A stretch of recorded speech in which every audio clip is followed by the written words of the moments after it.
come up with a solid package.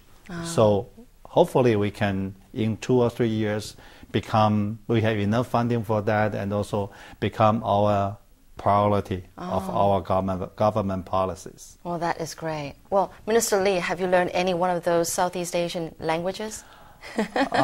Or starting Unfortunately. You don't have the time. I cannot. Yeah. Okay. Now, well, we just had the recent, government price hikes of electricity and oil. Yeah. And I believe it was just yesterday when Labor Minister Wang Ruxun was saying that the minimum wage would be adjusted to be more than the price hike. Yeah. Do you think this is going to work? Well, I would say yes, we have to increase our electricity and oil price. There's nothing we can do because we are short of energy, we are short of oil. And also, everybody, the whole international society is doing that. If we keep this low electricity and oil, that means our carbon footprint will be very high. Yes. According to this carbon footprint, Taiwan will be, I would say, punished or they will be taxed. In year 2025, the total tax for carbon tax will be 350 billion NT. That means that our industry of our trading will be in big trouble 15 years from now. Okay. So something we have to facing. Sure. But of course, how we are going to take care of all those regular citizens. So we have to come up with, we call it in Chinese, 差别汇率. We have to calculate what is the rational amount of water or electricity you can spend monthly. Then in this quarter, you will be guaranteed the current price. But above that, then you have to be charged more expensive prices. But then, my idea, of course, is this. I'm not a minister of economic affairs, but I have already raised a suggestion that we have to done a policy so-called cleaner production. That means our industry sectors, they have to somehow struggle through high electricity and oil bill. What should I do? We should have a group of people to teach those guys how to make their factory more efficient. And then, if they want to make the efficiency of their factory, they need money. So somebody or the bank has to give them loan using their product as guarantee. So if we keep doing that, come up with a solid program, I would say in 5 years, the factory can even make more money. Because the efficiency increase. Okay. And our carbon footprint will lower, and everybody will be very happy. This is called cleaner production. Okay. So I can give you an example. In the 70s, when Dutch government, they also ask their factory has to save energy, to recycle their water. At that time, within a couple of years, their product or their revenue increased triple.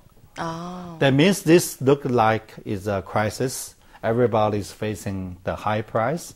But what I would say this is we can turn it into a good opportunity if we have all the package ready. All right. So I have already give a suggestion to the Prime Minister yesterday.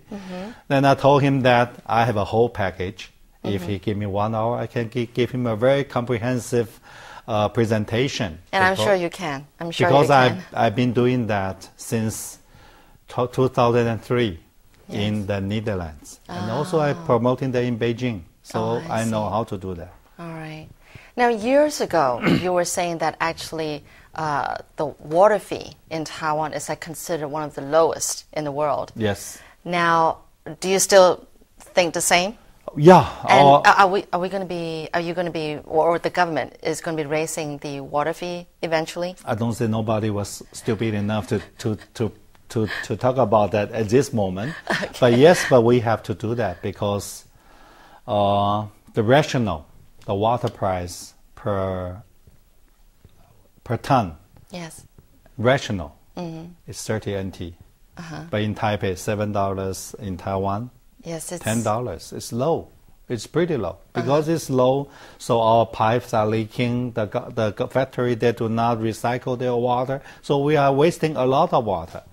And then, if we cannot raise the water price, and then our factory cannot be upgraded. So something we have to deal with it. All right. Yeah. And just a couple of days ago, I think you were suggesting, since we've got this low birth rate, yes. and there are some schools that are being closed down because there's not enough children, yes. and how you're suggesting to turn those into social housing units. Now, that's a very interesting idea. You want to talk a little bit about that? Yeah, because those schools, we have so many elementary schools and middle high schools. And that number are based on the number of 50s or 60s when I was a child. And now the children, only about 1/4 of the children, the birth rate is so low. For example, in one of the elementary school, we call it Laosong Guoxiao. Yes. When I was in the elementary school, that's the largest elementary school in the world. They have 20,000 students. Yes. Now they have only 300. That means we are facing that in some of the Taipei area or New Taipei area. Simply, we do not have that many children, so we have to consider merging the schools. But then, the campus, if we merge, then we have some campus available. And that campus, easily we can, through smart architect, we can turn those campus into social housing. Of course, you can also turn that into a beautiful park. So we are working on that. I'm talking to the several different ministers. So hopefully we can come up with a policy. All right. So you're getting a lot of voices that support you about this idea? Yeah. But something we have to face in, because if the campus do not have that many students, then means that you have to use a lot of budget to maintain the campus. And also, if they do not have that many students, then actually the security is also the major concern. So I try to make our campus or government building become more efficient. All right. Yeah. Well, Minister Lee, I hope that there was more time that we can talk more about your ideas and policies. But I've really learned a lot from you, and thank you so much for sharing, and thank you for your expertise. Thank you. Thank you. All right. Good luck. Good luck. Thank you. And thank you for watching, people. I'm Shirley Lin.